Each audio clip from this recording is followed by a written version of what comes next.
नमस्कार लाडक्या ताईंनो, मी भाऊसाहेब कसबे. स्वागत आहे तुमचं माझ्या युट्यूब चॅनलमध्ये. मुख्यमंत्री माझी लाडकी बहीण योजनेसंदर्भात अत्यंत महत्त्वाची माहिती आपण आज घेणार आहोत. तर कृपया व्हिडिओ हा शेवटपर्यंत नक्की बघा. तर पहिला मुद्दा आहे, ज्या लाडक्या बहिणीची ई-केवायसी झाली नाही, तर यामध्ये खूप मोठी संख्या आहे. खूप मोठ्या प्रमाणामध्ये लाडक्या बहिणीची ई-केवायसी झाली नाही. सरकारने ई-केवायसी दुरुस्त करण्यासाठी 2 वेळा संधी दिली. 2 वेळा ई-केवायसी दुरुस्त करण्यासाठी संधी दिली.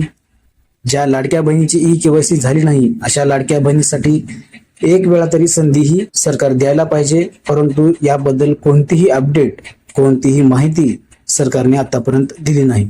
तर ज्या लाडक्या बहिणीची ई-केवायसी झालीच नाही, तर अशा लाडक्या बहिणींना लवकरात लवकर ई-केवायसी करण्यासाठी जे काही पोर्टल आहे ते चालू करावं, किंवा ई-केवायसी आम्ही संधी देणार आहोत का नाही, कृपया हे सरकार लवकरात लवकर लाडक्या बहिणींना सांगावं की ई-केवायसी करण्यासाठी आम्ही संधी देणार आहोत, किंवा ई-केवायसी करण्यासाठी आम्ही संधीही देणारच नाही.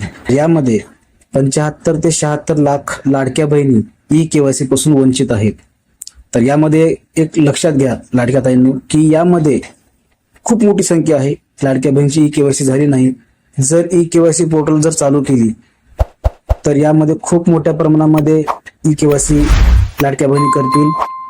ज्या लाडक्या बहिणी अपात्र झाल्या होत्या, त्या लाडक्या बहिणी पात्र होतील, आणि त्यावेळेस सरकारला आणखी जास्त निधी लागेल, आणखी जास्त पैसा लागेल. जेवढ्या लाडक्या बहिणी या योजनेतून अपात्र होतील, जेवढ्या लाडक्या बहिणी या योजनेतून कमी होतील, तर सरकारला कमी निधी लागेल. सरकारला जास्त पैसे द्यावे लागत नाहीत. जेवढ्या लाडक्या बहिणी पात्र आहेत, तेवढ्याच लाडक्या बहिणींना जो काही निधी आहे सरकार त्यांना देईल. ज्यावेळेस एकनाथ शिंदे साहेब मुख्यमंत्री होते, सर्व लाडक्या बहिणींना एकच सांगितलं होतं की कोणतीही लाडकी बहीण या योजनेपासून वंचित राहणार नाही. परंतु आता ई-केवायसी झाली नाही, ती लाडकी बहीण पात्र आहे, अशा लाडक्या बहिणीसाठी ई-केवायसी पोर्टल हे लवकरात लवकर चालू करा. आश्वासन तर दिले, कोणतीही लाडकी बहीण या योजनेतून अपात्र होणार नाही. मग तुम्ही ई-केवायसी बंद का केली? ई-केवायसी मुदतवाढ वाढवून द्यायची होती. आता जसं समजा लाडक्या ताईंनो, ई-केवायसी दुरुस्त करण्यासाठी त्यांनी 2 वेळा ई-केवायसी मुदतवाढ वाढवून दिली ई-केवायसी दुरुस्त करण्यासाठी. तसंच ई-केवायसी करण्यासाठी 1 वेळा म्हणजे एक संधी द्यावी, जेणेकरून की सर्व लाडक्या बहिणी ई-केवायसी करून घेतील. किंवा ज्या लाडक्या बहिणीची ई-केवायसी झाली नाही, अशा लाडक्या बहिणींना काहीतरी अपडेट द्यावं, ई-केवायसी संधी आम्ही देणार आहोत, ई-केवायसी संधी आम्ही देणारच नाही.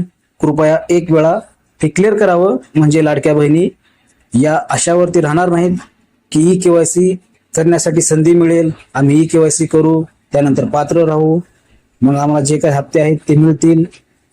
तर अशा सर्व लाडक्या बहिणींना, ज्या लाडक्या बहिणीची ई-केवायसी झाली नाही, अशा लाडक्या बहिणींना आशा लागली आहे. तर कृपया ई-केवायसीचा जो काही मार्ग आहे तो मोकळा करावा. एक बारचं सांगून टाकावं की ई-केवायसी करण्यासाठी आम्ही कोणतंही पोर्टल चालू करणार नाही. जर चालू करायचं असेल तर लवकरात लवकर चालू करा. कृपया हे एक वेळेस सरकार लाडक्या बहिणींना सांगून टाकावं. ज्यावेळेस ई-केवायसी पोर्टल चालू केलं होतं, त्यावेळेस आधार नंबर टाकायचा होता. ज्या लाडक्या बहिणींना पती वडील नव्हते, त्या लाडक्या बहिणींना खूप मोठी समस्या त्यावेळेस निर्माण झाली होती. मग नंतर सरकारने डॉक्युमेंट काढायला सांगितले. ज्यावेळेस डॉक्युमेंट काढले, त्यावेळेस ई-केवायसी पोर्टल हे बंद करण्यात आलं, आणि काही लाडक्या बहिणींना डॉक्युमेंट भेटलेच नाहीत. तर कृपया यावरती लवकरात लवकर मार्ग काढावा. खूप साऱ्या लाडक्या बहिणी या आशावरती आहेत की ई-केवायसी पोर्टल कधी ना कधी चालू होईल, आम्ही ई-केवायसी करू, आम्ही पात्र राहू. तर कृपया लवकरात लवकर जो काही मार्ग आहे तो मोकळा करावा. आणि यामध्ये दुसरा मुद्दा आहे, वितरण हे वेळेवर का करत नाहीत?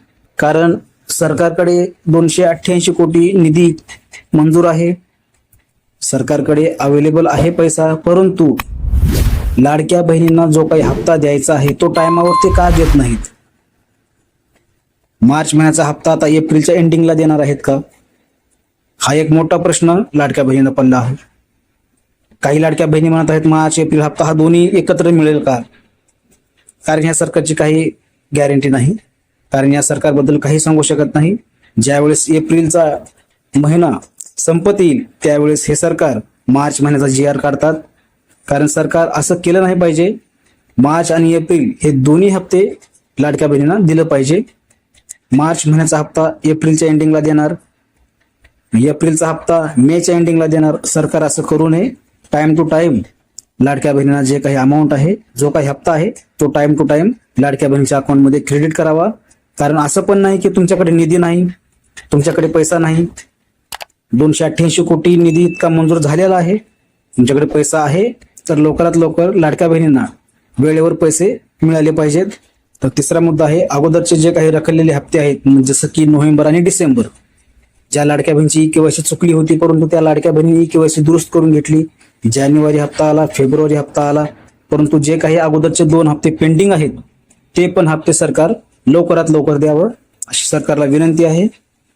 ज्या लाडक्या बहिणींना नोव्हेंबर आणि डिसेंबर हे हप्ते आले नाहीत, तर अशा लाडक्या बहिणींना जो काही हप्ता आहे नोव्हेंबर आणि डिसेंबर, तो हप्ता त्या लाडक्या बहिणींना द्यावा. आणि मार्च आणि एप्रिल हे दोन्ही हप्ते लवकरात लवकर लाडक्या बहिणीच्या अकाउंटमध्ये सरकार जमा करावं. तर अशी विनंती आहे सरकारला. तर ज्या लाडक्या बहिणींना नोव्हेंबर डिसेंबर हप्ते आले नसतील, जो काही हप्ता आहे तो जमा करावा. तर भेटूयात नवीन माहितीसह, नवीन अपडेटसह. धन्यवाद.